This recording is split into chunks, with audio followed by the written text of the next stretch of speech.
What is going on, beautiful people? It's your boy Napoleon back with another episode. Today I have another turbo that I had purchased, and it looks a hell of a lot better than the one that came off. So as you guys know, I haven't really been making good. I did not make good power on the stock turbo with the Evo 10, and yeah, you guys saw the reason. The turbo just looks like complete garbage. But with that being said, the new turbo looks really, really good. So what I did was I took everything apart and I cleaned everything up, and I high heat coated everything and baked it all. So yeah, and here it all is.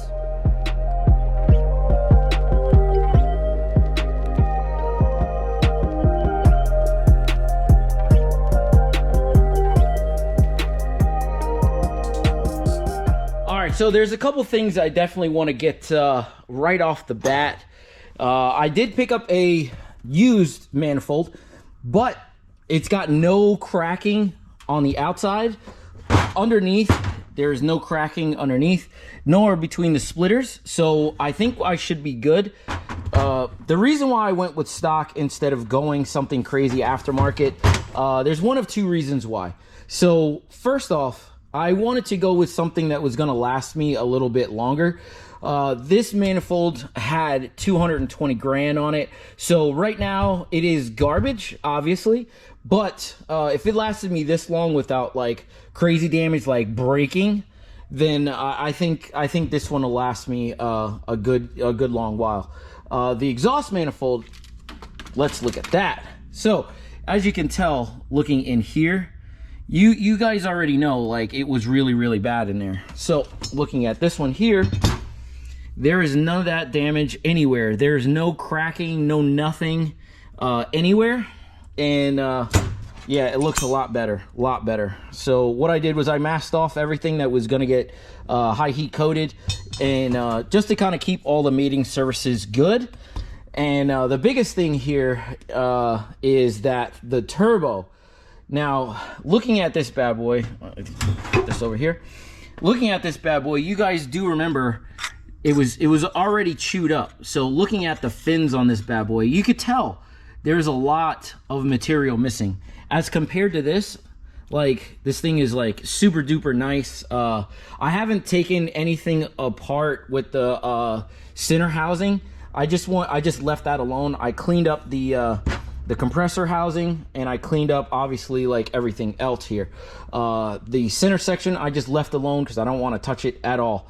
But yeah, and looking at this, whatever this hole is, that's really bad too. So yeah, it was just a whole lot of damage. So I guarantee you I was getting robbed of a lot of horsepower. But now that I have, you know, this turbo and that transmission, I should be able to get some type of power. Hopefully not like, hopefully I won't have to change out injectors. I don't know what the stock injectors are good for. Hopefully more than 300 horsepower, and that'd be fantastic. I really don't want to do it, but if I do have to do it, I do have a set of 1000cc injectors sitting waiting. I was either going to throw it in the 10 or throw it in the 5. I don't exactly know what I was really going to do, but it was going to go in one of these cars to see if I can make a little bit more jam. But it really doesn't matter. This is a daily driver behind me. So, you know, it is what it is. It's one of those kind of things. So what I'm going to do is I'm going to do my damn thing here. And I'm going to put all of this stuff back together. Take all of this, you know, all this stuff that I actually need. The return line, the 2 coolant lines. I have all new gaskets here. And all new copper washers so that I can put everything back together and not have an issue. So yeah, we're just gonna get right into it, and hopefully fingers crossed, I can possibly start this thing up. I'm not that optimistic, seeing as that I had a lot of issues getting this bad boy out, but we're gonna try. So yeah, let me let the car down. Let me see. me see what I kind of need to do, and we'll get to working on this turbo. So give me 1 second. Let's get it rocking.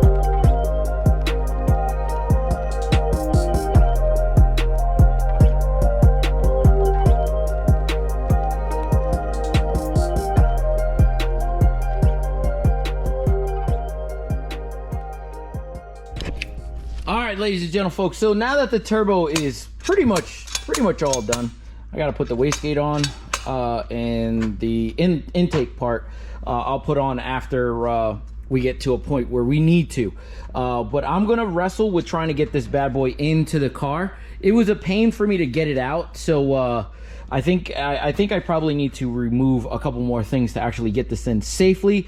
But when I do, I can actually, like, you know, we can cut back to getting the exhaust manifold put on, and then yeah, we can kind of move on from there. But let me struggle to get this bad boy back in the car, because it's gonna take me a while, and we'll cut back when I get to that point. So let's go. All right.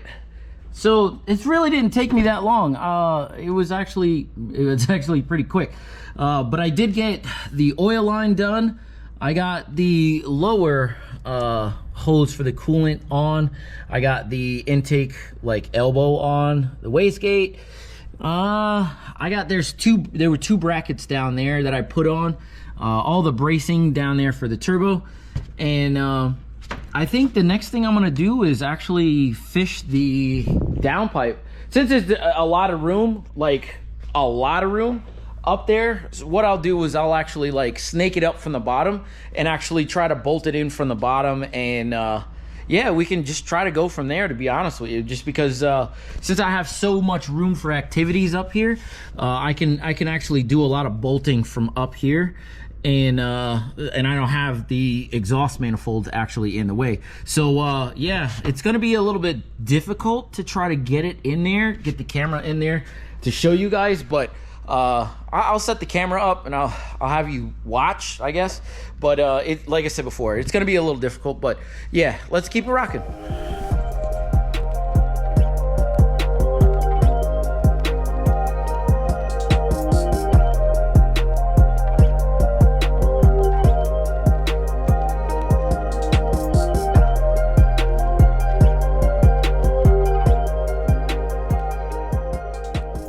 Yeah, so quick thing, this thing is since it is a bell mouth, it is a lot bigger than I thought, and it is not gonna fit up through this little tiny hole here. So I'm gonna have to let the car down, and I'm gonna see if I can snake it and see if I can't bolt it up somehow. It's, like I said before, it's gonna be super hard with the camera, but I'll try to get some shots for you and see if I can kind of maneuver it in the right space. But just give me a minute. I'll put you guys back on time lapse once I get the car down.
All right, all right.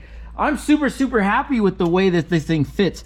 It's touching this, there's a bracket down there. I think it's touching it just a little bit, so I bent it out of the way. I don't know if it's still gonna touch, but I'm gonna leave it the way it is for right now and see. Hopefully I don't have to jack this thing back up and take that off. But it was literally only 2 bolts, so like 10 millimeter bolts at that, so it shouldn't be too terrible. It's so sad because this thing is so freaking pretty, this AMS downpipe, that you're really not even gonna even see it. I wish they had put the AMS either like over here or like on the side down here where you can kind of see it, but I mean, it is what it is. There's really not too much you can kind of do about it, but whatever. It is what it is. But next thing comes the exhaust manifold, and this one should be pretty fun. I don't think that it's going to be a pain to get in that much, just because I do have a lot of room back there, and I should not have any issues. But one thing to note, do remember whenever you're doing this, NIC's everything. Just because you don't really want an issue down the line if you need to take this thing apart for whatever reason it is. You really don't want any of those bolts to be seized in there. So I know there's some people that say like, oh, don't ever use anti-seize because everything is just gonna back out. I disagree, but that's just my opinion. Some people say that YouTubers don't know what they're talking about, but I've been working on cars for a very long time and I've never had a problem with a bolt backing out if I use anti-seize. So that's what I'm gonna do. Take it or leave it how you want, and we'll just go from there. With that being said, I will definitely anti-seize all of these bolts that are in here. Thread. Those are all gonna get anti-seized. Just like all of these bolts here will get anti-seized. And we'll just keep it rocking from there. So this will be, I think, the last kind of part, to be honest with you. Exhaust manifold, put the turbo parts back on, fill it up with coolant, and hopefully everything runs good. So let's just keep it rocking. You change my battery first though. So let's go.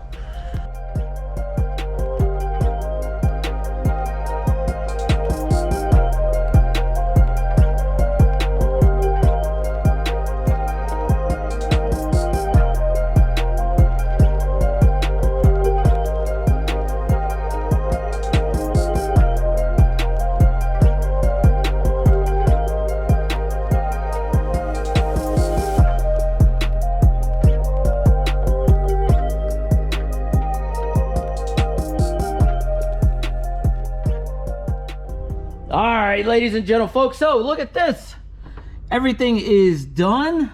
I do have the gasket in there. I know in the video it looked a little weird. I did 2 different takes, and the first one I wasn't happy with, and then I went back with the second one. But best believe I do have the gasket in there. The one thing I will do off camera here is I'm gonna get the rest of this stuff and I'm gonna get it all hooked up. I'm gonna get the water lines done. I'll put the heat shield back on because as much as this looks pretty decent, I still want the heat shield.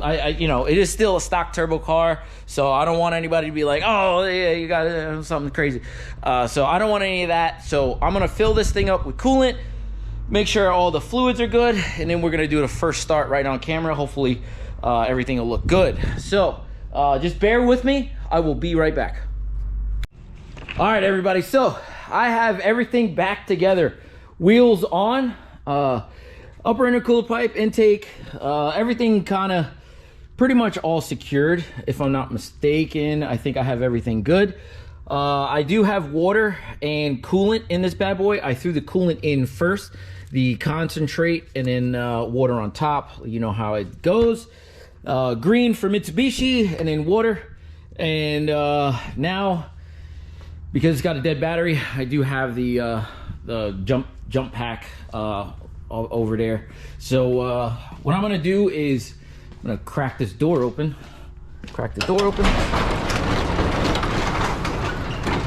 And let me grab the key here. And what I'm gonna do is I'm gonna just start it, and I'm gonna just check for leaks. If I don't see anything immediately, then I think I'm good. Oop. Oh boy. Let me just make sure there's no volume. All right.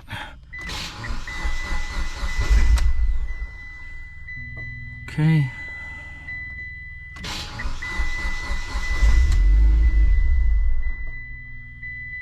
All right. A couple more times here.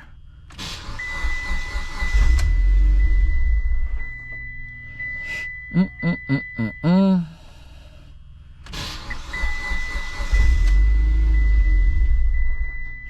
right. I don't think I have anything unplugged here. So what I'm gonna do is I'm gonna look for leaks.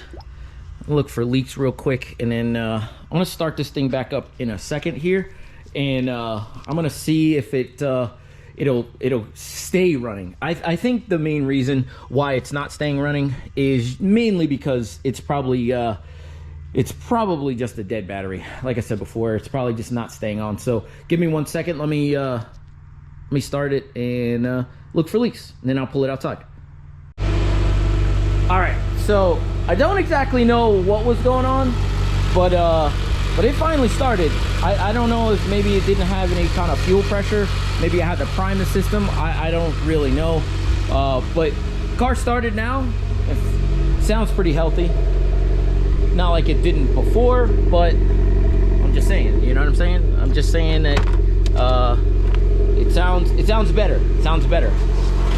Like I said, not like it didn't sound good before, but I want to make sure that there's nothing going on with it. And I will tell you this right off the bat. You look at your fuel ratios. Wait, what does it say? Service required. Uh-oh, something's going on.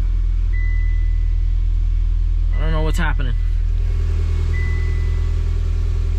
Looks like every light in the book is on. I don't know exactly why, but I'll do I'll get my computer out, my laptop, and then I'll look at everything. What I will do, hold on, what? My headlights on? I don't know why these lights are on, but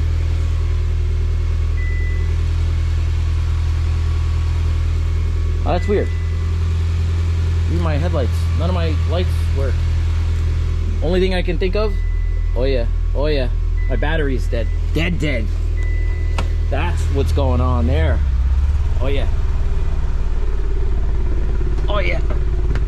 Yeah, I can tell. That's exactly what's going on. Yeah. So what I'm gonna do is I'm gonna put this thing under a charge, and I'm gonna start this thing all over again. So give me 1 second. All right, so it's exactly what I thought here. Let me show you what we got. So I was gonna jump pack it again, but look at that.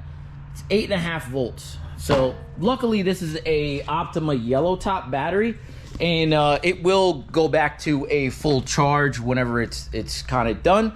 Unfortunately, probably gonna have to wait overnight. I really don't want to try to start it again. I'd probably set up the extension cord or something like that, put it back up in the air, and put the Evo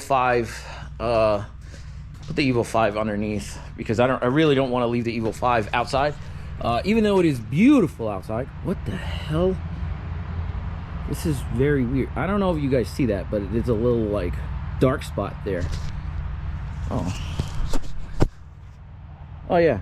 That was pretty funny. That was a little bit or something like that on the lens there. But yeah, this is what we're gonna do. I don't see any issues with leaving this overnight, so we're gonna come back tomorrow and we're gonna see how this thing rocks. Today I want to finish up my day. I'm gonna relax with the wifey, come back tomorrow, finish up this video. Let's go. All right, ladies and gentlemen, folks, so it has been a couple days here. It is you can't really see it, but it is like 80 degrees outside. It's like 10 o'clock in the morning.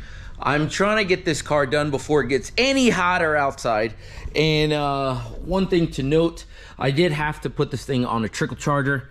Thing is still red, it's not green, so hopefully we're good here. Let's see what we got.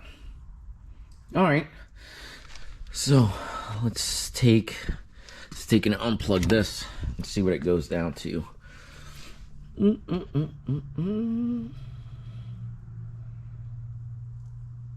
All right, so it's probably gonna stabilize around the 12.7 to 12.5 mark, somewhere around there. So it looks like the battery is good, pretty charged. So what I'm gonna do is I'm gonna pull the Evo 5 out, and I'm just gonna put the battery in, and let's see if this thing will start and run on its own on the first shot. So give me 1 second, get the battery in, be right back. All right, now with the battery in, I'm just gonna try to start this bad boy up and see what it looks like. See how it sounds, see how it feels, and make sure that it is definitely charging. So let me reach inside and turn this bad boy on.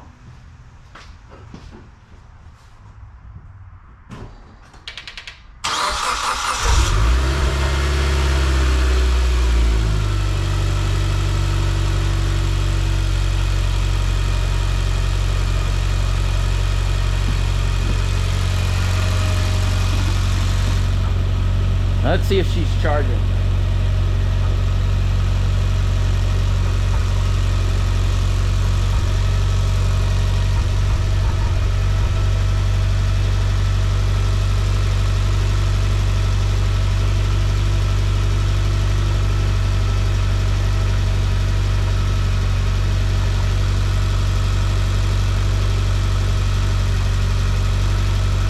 That's not a good spot.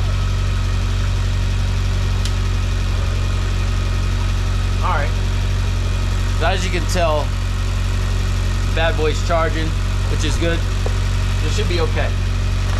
Alright, so I can put the battery cover back on.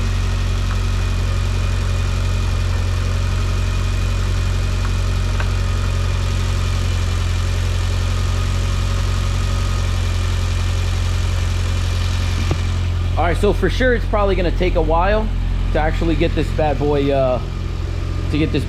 bled. So I'm gonna pull this bad boy outside, because it is the daily, and I have to get all these bad boys, because it's not on the freaking blocks, that's why. Oh man. All right, let me raise this bad boy up a little bit, and let me get this bad boy's. I gotta get the lift up, and I really don't want to get my hands too dirty. But yeah, let me get this thing off the lift, pull it outside. This thing desperately needs a wash. So after I go for a test drive, see how it goes. So give me 1 second.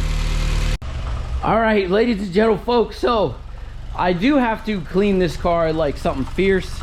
Yeah, I gotta get some of this coolant over here that I kind of spilled. No big deal. But the car does, it seems like it runs really good. And one of the things I will tell you right now, one of the things that I had never done, hold on real quick. I got music playing. Don't want to play music. But one of the things I have noticed here right off the jump is, get this out of the way, is that I used to never be able to hear my blow-off valve when I just free revved it. Now it's like, it's a completely different car. I'm gonna tell you that right now. So I definitely I'm gonna take this thing for a test drive real quick and clean it up, make sure it's all good. But I think this project is all good. I think we're good. Like, there's no leaking underneath. So yeah, like I'm very happy with it. You know, again, just went with a stock turbo because my turbo was just junk. This thing is gonna feel like a completely different animal once I actually get it fully tuned or whatever. So look forward to that. I don't know if I'm gonna go to the dyno or if I'm just gonna have somebody like e-tune it.